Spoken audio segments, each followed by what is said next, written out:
Welcome to the Jan Meeuswsen Garden Show on 99.7 and 1450 WHTC. It's your opportunity to learn more about your garden and your yard, about dealing with pests, and about taking care of the birds. You can be part of the show with your questions at 395-1450. That's 395-1450. And now, from Debyru Seeds on Washington Avenue in Zeeland, here's the Master Gardener, Jan Meeuswsen.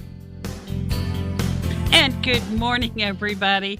What a wonderful day out there. It's nice and gray and kind of drizzly.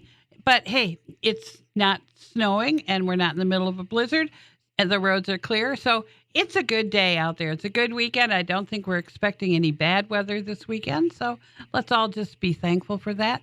And, you know, as the snow goes away, there are certain things that we can do outside again just to make sure everything's going A-okay outside in the landscape. But I'm going to first start out with I am still collecting for Puerto Rico. I will take anything, medications that you didn't finish up for your dog or cat or ferret or bunny or whatever you have.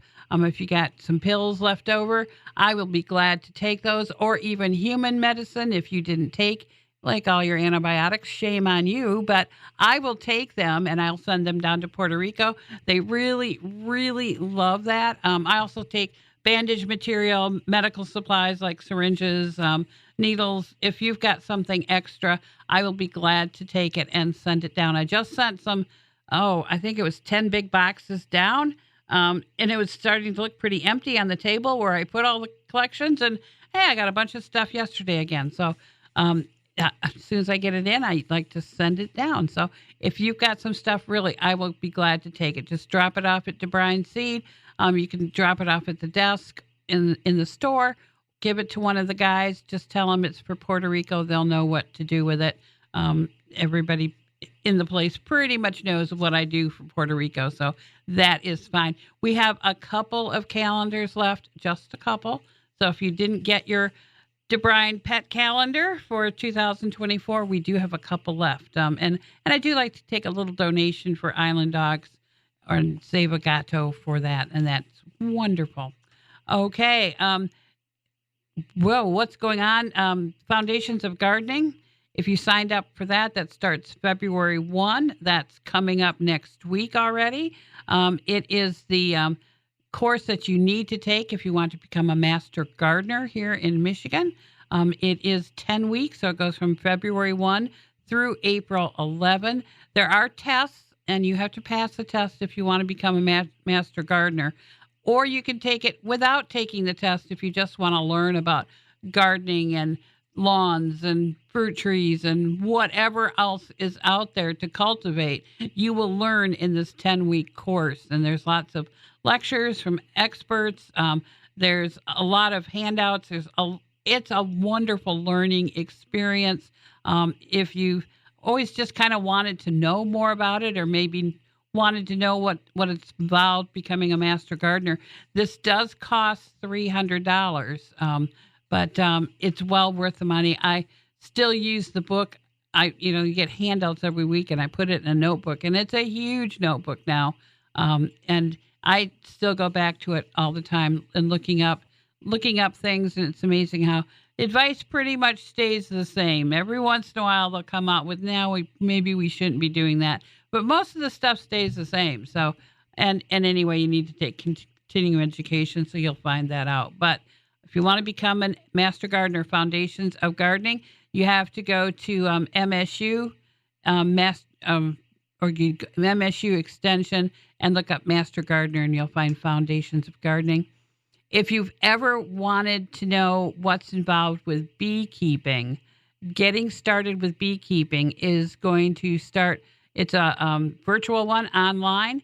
It's February 20 from 6 to 7, and there's all through the summer, spring and summer. There'll be more classes on beekeeping. But if you just want to know the basics, February 20 from 6 to 7, this does not cost anything, but you do have to register to get the super secret password to get into the webinar. So you need to go on to msu.edu/events, and you will find Getting Started with Beekeeping. Um, it's from the apiary people at MSU. They do an awful lot, and actually, the Holland area does have a beekeeping club. They're having their annual meeting or a big meeting on February 10th. That is sold out. You can't get in that one anymore, but you can if you just want to know the basics of what would I need? Basic stuff that I would need just to start off with one hive, just for fun, for honey for my friends and family. What would I need? This will tell you all that you do need. And I am going to confirm. I am going to talk about. I heard it on the news the other night about ice dams up on the roof. Tried to warn you when we had all the snow, you needed to get it off your roof. Now, as it's melting and then freezing a little bit at night, and it's made a mess on our roofs. And there's a lot of icicles out there, long icicles. And I believe there were 5 incidences where ice broke off from the icicles, broke off from the eaves, and fell on the gas line going into the house. And they had to get the repair people out there to repair that. So avoid that. Now, I don't want you to go out there and take a shovel or something and try hit the icicles off your roof. That is not a good idea. That's going to do more damage to your roof than anything else. What you can do, if it's just snow on the roof, that you can get a roof rake. We do have roof rakes at Debyru's. I have one at my house. I always get that pile of snow that always accumulates over my front porch. I pull that off with it. Roof rakes work wonderful. You need to pull the snow that you can pull off the roof and onto the ground. It's not safe to go up on a ladder on your roof right now. For heaven's sakes, it's wet out. There's snow out there. Not a good idea. If you do have such a huge backup, and remember what does happen during the day when it's warm out, that water from that ice jam backs up under your shingles, goes in the attic, and then it's going to end up in the house. It's going to be a wet spot on the wall that's going to, trickle down and just get worse every year. So what we need to do is we need to put, we do have hot socks that you put on the roof if you've got a long area, or quite a large area where the ice is, put that up on the roof, or you can put it in the gutter to get it clear. It's got calcium chloride in it. It will clear out that. It will melt everything there to get it running again. If you put it perpendicular to the roof, then it will make a channel for ice or the water to run off the roof. That's always good. There are the little hockey puck things that are also calcium chloride that you can actually throw up on your roof. You just need one of those pucks will do a square foot, so you don't need to crowd them up on your roof, but you do need to throw them up where you're seeing the problem, and it will let it drain out and in the gutter and out. If your gutters just can't take it because you never cleaned them out last fall, you're going to need to get someone in there that can safely clean out the gutters now so the water can go out and the way it's supposed to go out. But you can really damage your roof if you're doing too much there. If it all shows you just don't have the right insulation there. So maybe in the summer you can have that fixed. Make sure you know exactly what area it is. I know some friends of mine have heat tapes up on their roof, but that needs to be put up in the fall. You put the heat tape up on the roof where you always get icicles, and then you won't get them anymore because the roof will stay warm and melt anything. That's a good idea. The best thing, though, is to take care of the insulation and the air in the attic that needs to be able to go through. And professional probably would help best with that. Make sure you got enough insulation in those eaves. But that's a job that you would probably do next summer. Right now, don't go up on a ladder and throw all kinds of ice melt up on your roof. The problem with that is there's a lot of salt and especially nitrogen in ice melts, especially if you use urea, which a lot of people seem to like to do. That's got so much nitrogen, and that will soak into the shingles. If you ever have a fire up there, you'll never get it out. So that's something to think about when you're throwing ice melt up on your roof. If you have to do it sparingly. And I would rather not do anything that's got a lot of nitrogen in it. Calcium chloride would be fine. But again, in limited amounts. Don't go up there and throw a 50-pound bag of ice melt on a small area on your roof. Not a good idea, folks. So do think twice about doing a lot of stuff on your roof, though. Now, if you can't do anything from the ground, do get somebody in there that can do it safely. There's a lot of landscapers out there that will help you with this sort of stuff. And they do it safely. They know how to do this. You can't just have no knowledge of it and watch a YouTube video and think I've got it down here. You probably don't. So just be safe. Icicles have killed people, so get the icicles away from doorways and entries to your home. You don't need to have them come down as you go out the door, as you slam the door, and suddenly the icicles there dislodge and they fall and they hit you. They can do some serious damage, especially some of those larger ones. But don't be hitting them off with a shovel, folks, or hitting them down, and be real careful. But we need to get rid of those icicles. So that's my sermon for the day. I can just remind you that the phone lines are open, 616-395-1450. That's it. 616-395-1450 is the number if you'd like to call, but I'm just reminding you of that. So ice melt roof rakes, ice melt tablets, we have all of that. It's been a busy January with ice melt at Debyru's, but we still have plenty. Don't worry, we aren't going to run out. If you don't know what kind you need to use, please ask one of the guys. They'll be more than happy to go through them and tell you which ones that would be best for you. And again, remember, if you do have an animal that is walking through it, we need to wipe their paws after that. And we do have a caller on the line. Good morning, caller. You're on the Garden Show. Hi, Jan. Say, a follow-up on your talking about the icicles. It reminded me many years ago when my brother was, I think he was about 5. It was so fun. Us kids would knock those icicles off people's houses. Yes. We were in a neighborhood, a little town, and we wandered around the neyborhood. All us kids did, and all the neighbors expected us to be wandering around. But the kids would be knocking those icicles off. And one fell on his just grazed.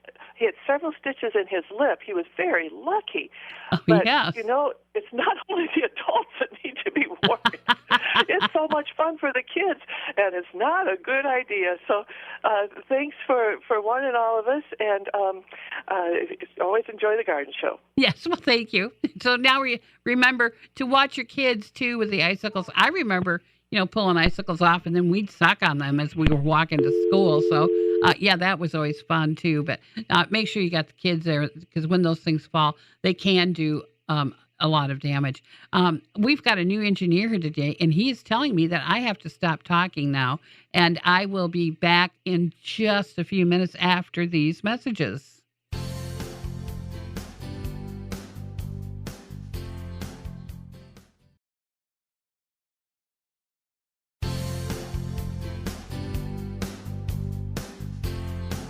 Let's get back to the Jan Meeuswsen Garden Show. Call the Master Gardener from Debyru Seeds in Zeeland now at 395-1450.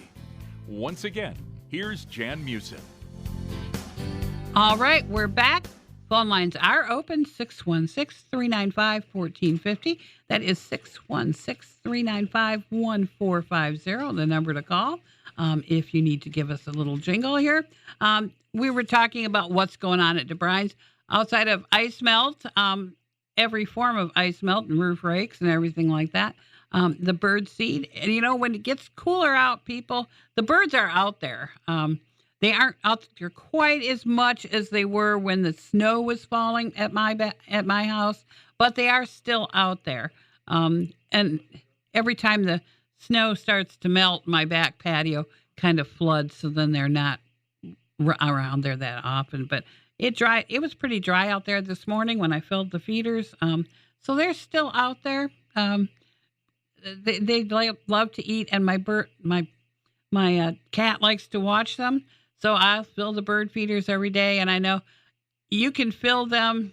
I've got 4 bird feeders, and this time of year when they're really, really hungry, I usually just concentrate on 2 feeders.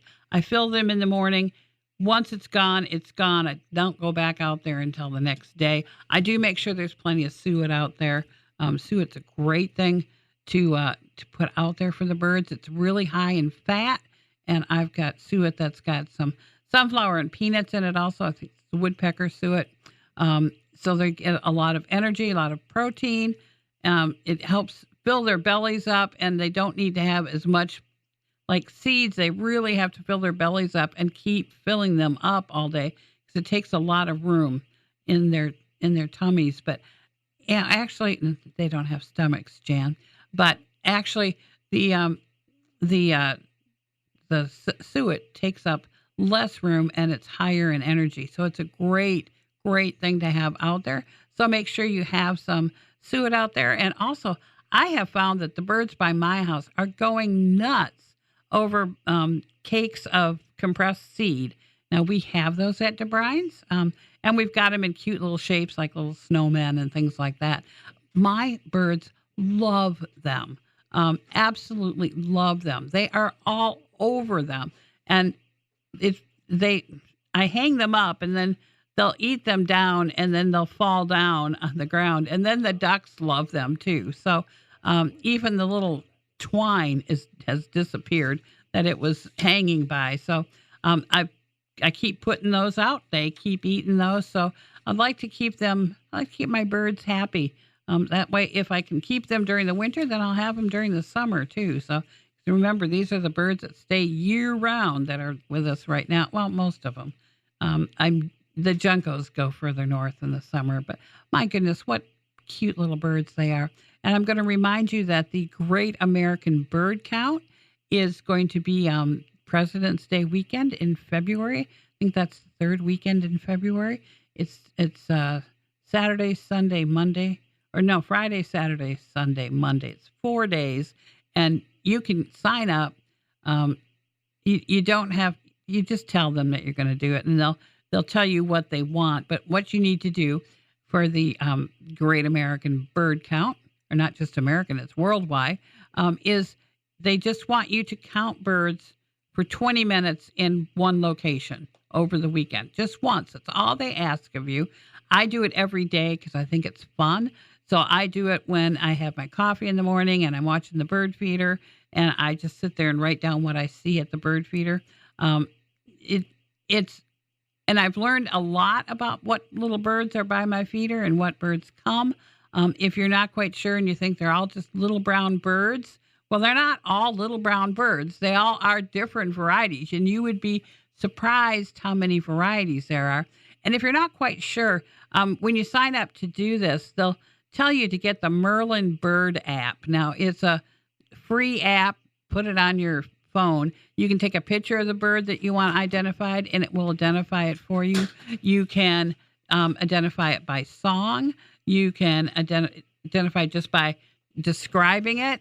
And it is fun. It really, I learned the song that it will identify it by song last year. They don't really sing much during the winter, but during the summer, you can record a bird song that you're hearing in your neighborhood, and then you can find out what bird it is, and then you can look around for it, because half the time you don't see the birds, you just hear them.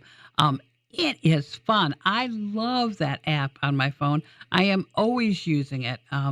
So it's one of the apps that's truly, truly a fun, interesting app to use. It's got a lot of facts about the different birds, what the males look like, what the females look like.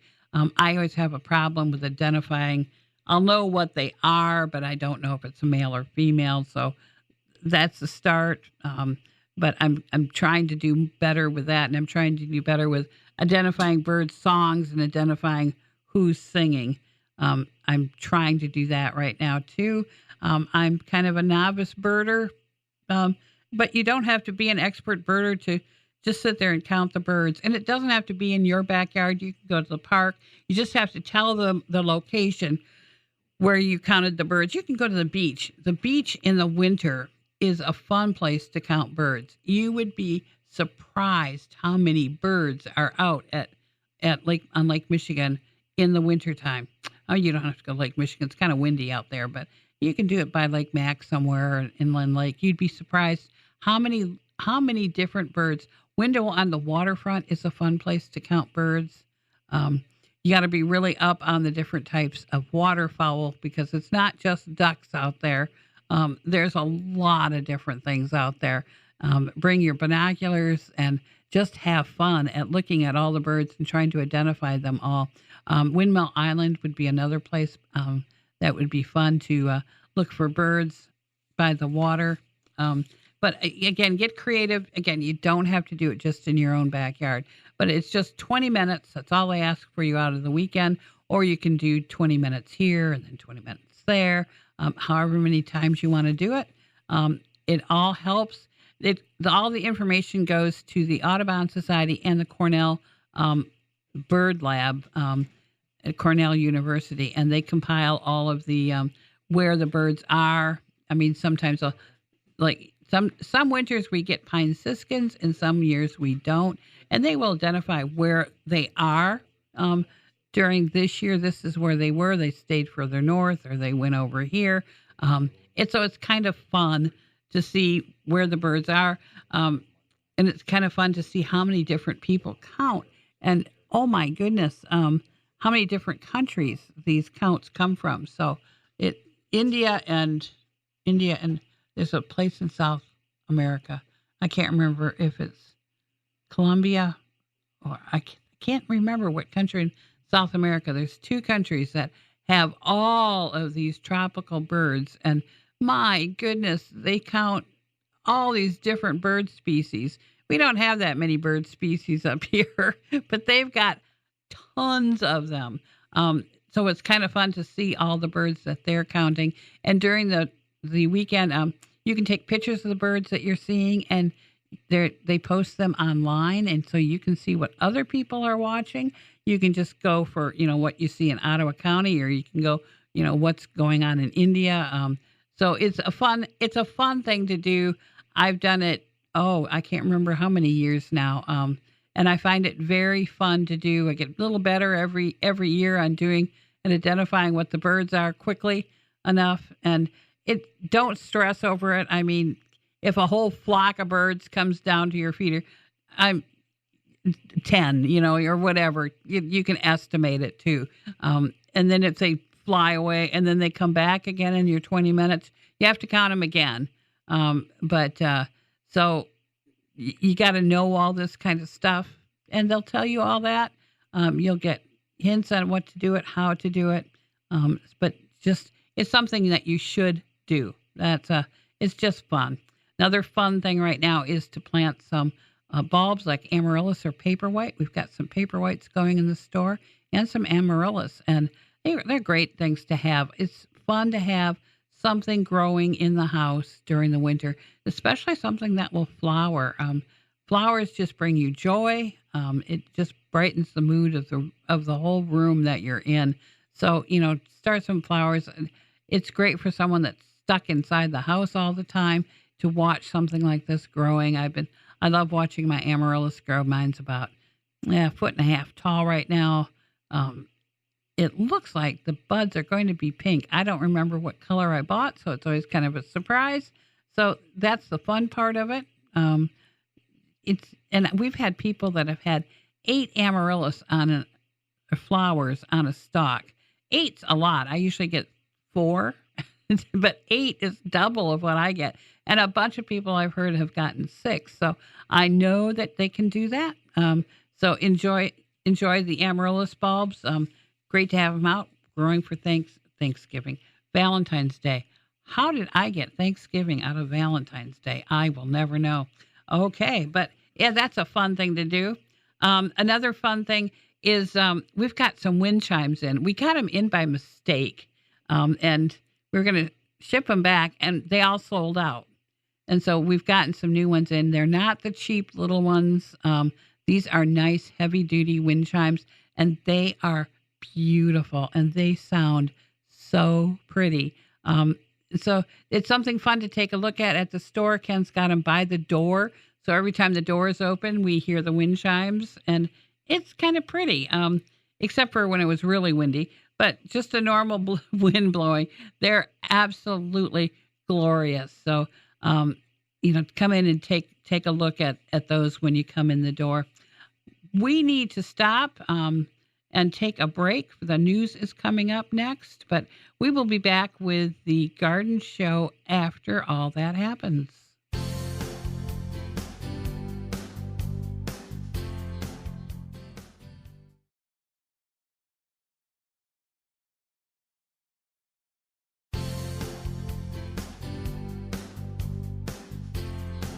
Let's get back to the Jan Meeuwsen Garden Show. Call the Master Gardener from Debyru Seeds in Zeeland now at 395-1450. Once again, here's Jan Meeuwsen. And we are back. Okay, Jan, wake up. There's this alarm going off. I don't know if you can hear it, but we have an alarm going off because the basement is flooding right now, and it's kind of throwing me off here. I guess it doesn't go off until the water goes down. So the plumber down there has got to hurry up. That's all I can say. Okay, this is the time of year. If you have Japanese knotweed in your lawn, and you would know that if you do have it, it's the horrible invasive plant. It's got little white flowers and in August usually. It is one that if you cut it, try to spray it with Roundup, whatever. If you kill one part of it, another part will just send up a gazillion more shoots. It is horrible. It starts out small and you think this is kind of pretty. And then it just grows huge and it gets bigger every year. This is the time of year that you actually can do something about it. I know this sounds odd, but this is like the only time of year. Things that you're going to be able to buy at the home, like at Debyru's, is really not going to work on it during the summer.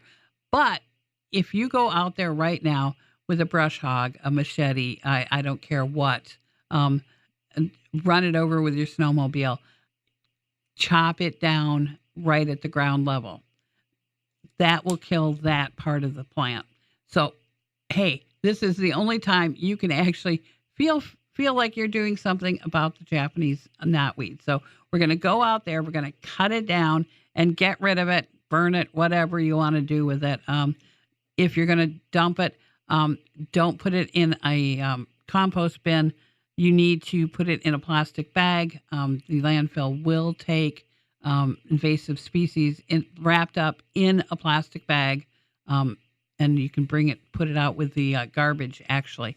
That is okay as long as it's an invasive species. They don't want your garden in there in a plastic bag, but they'll take the Japanese knotweed and get rid of what's standing there. And then in the spring, you can start spraying all the little individual little new shoots that come up with Roundup, and that we usually get rid of those. If you do this once every year, knock them down in the winter, you can at least get control of it. And every year you'll have fewer knotweed plants.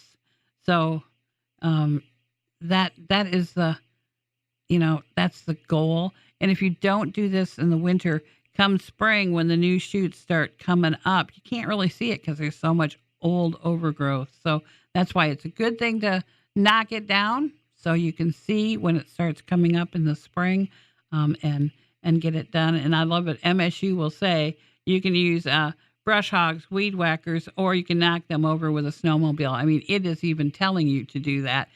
Really just get rid of those plants right now so you can get a better grip on it in the spring. And this is the time of year to do it. You can't do it later in the spring. You can't do it in the summer, and you can't do it in the fall. But in the winter, when the ground is cold, you can do this. So get rid of that Japanese knotweed now. That is the time to get out there. What else is going on out there right now? Mice have been a huge problem. A lot of people come in. They don't want to really admit they have mice. They just kind of look. We have our little rodent cafe. That's, it's a area of the store that's got all the stuff for rodents there.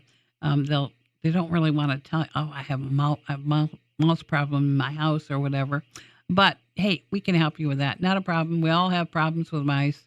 The problem this winter is people have been parking their cars outside, or a truck or whatever, and you don't have a garage to put it in. And the mice are getting into them because it's cold at night, especially there for a while.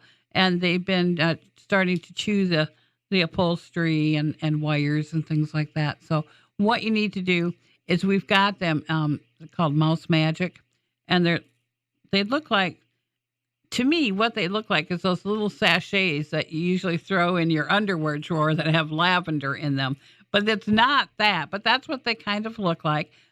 Put a couple of them in your vehicle. Put one on, if it's being stored, put one on the engine so they don't come in that area either. They won't want to be in where it smells like that.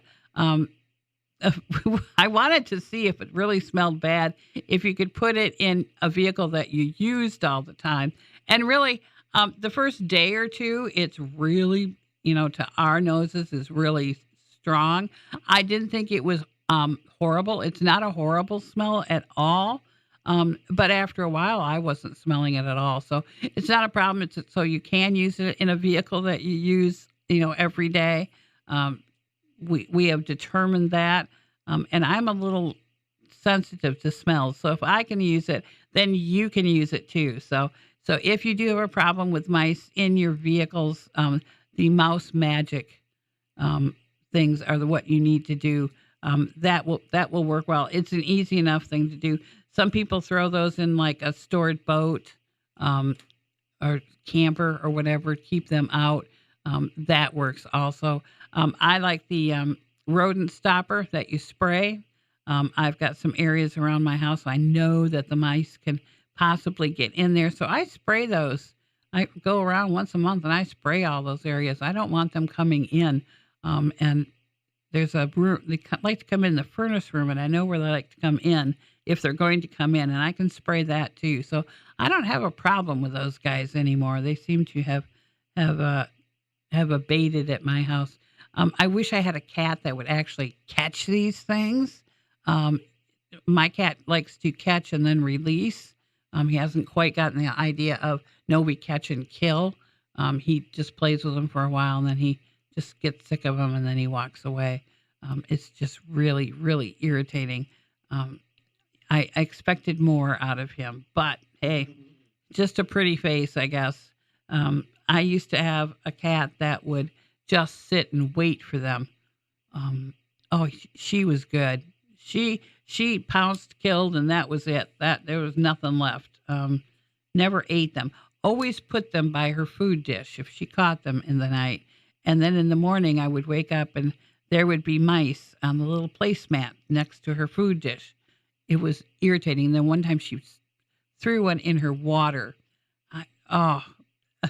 I could have lived without that, but then I knew she got them, and I never really had a problem with them. But if you don't have a cat like that, then the rodent stopper, the Mouse Magic, we've got all kinds of stuff. We've got mouse traps. We've got bait. We've got the little boxes that you can throw out that have bait in them.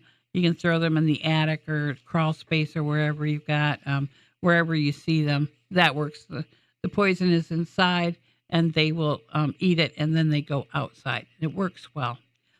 Okay, so we will get off killing, and we'll do something more fun after this break.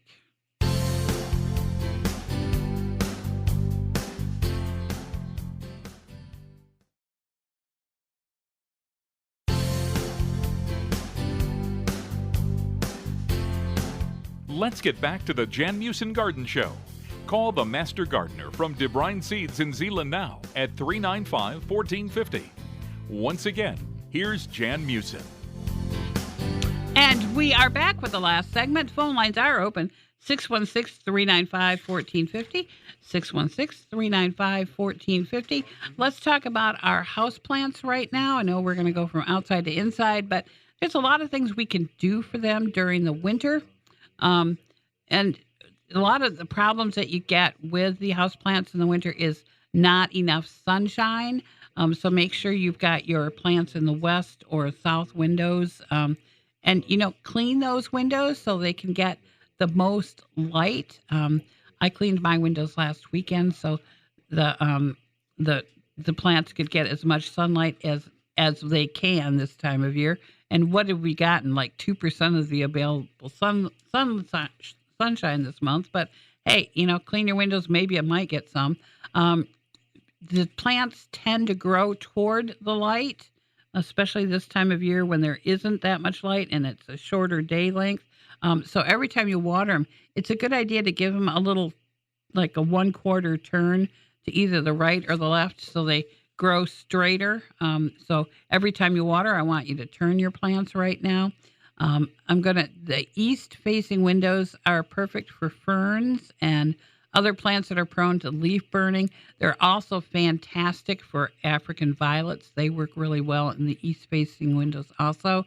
West-facing windows work well for cacti and other sun-loving, warm climate succulents. I've actually got my succulent dish. I've got a huge one. I've had it, I bet, for 10 years now.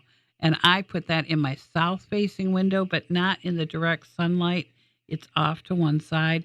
That seems to work for it. It's taken me a while to figure out what's best for it during the winter. Because I had a couple of years it didn't do so well, but it is just doing wonderful right now. But again, it doesn't like the bright, direct sunlight.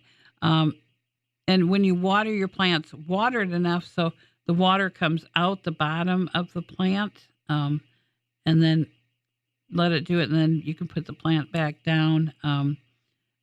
That works the best. Even if you've got some plants that you take I've got a bunch of them I just take over to the kitchen sink and I water them there and let the water run out. And then by the time I'm done watering them, I can take the first ones back to where they have to go. That works well for me. During the winter, I keep a pot of water on my stove simmering when I'm home. And so it really isn't that dry in my house. If your house is dry, you're probably going to have to water your plants more often than, say, I do. I don't water my plants more than maybe once every 10 days in the winter. You're going to find out what works best for you. But remember, if the humidity is low in your house, you're probably going to have to water them a lot more. Your house plants are really not growing and rooting right now. They're kind of in a dormant stage, so please don't fertilize them. The only ones you would fertilize is if they were actively growing and maybe had some flowers on them. Then I would say go ahead and fertilize it. Otherwise, don't. That works. But exceptions are like amaryllis and poinsettias. If they're still blossoming, definitely keep fertilizing them. That would work. And the biggest thing we kill our plants is with water. We drown so many plants. We tend to overwater. So honestly, stick your finger in the soil. You only have to go down an inch. If it's dry, then water. If it's not dry, don't water your plant. I find my plants do a little bit better more on the dry side than on the wet side. So I try to keep it pretty dry. Humidity around your plant really does help your plant. Some people mist plants. You'd have to do that quite often to really get enough humidity going. All of my plants are planted in a pot, but they're on the top of a tray that's filled with stones, and I actually can put some water in the stones. So there's always a little humidity around the plant, so it makes like a little microclimate right around the plants, and that really does work. It really does help with, if it's more humid, it helps with any insect problems that you might have. You won't have them then. So that's kind of nice. And now is not the time of year to up pot your plants. If you've got a couple of plants that you pretty much sure have outgrown their pot, this is not the time to do it. Wait until we have more sunlight, and in the spring when it's warmer, that is the time to up pot your plant when it's going to start sending out more growth and doing more developing. I have a mother-in-law's tongue right now that is at least 4.5 feet tall.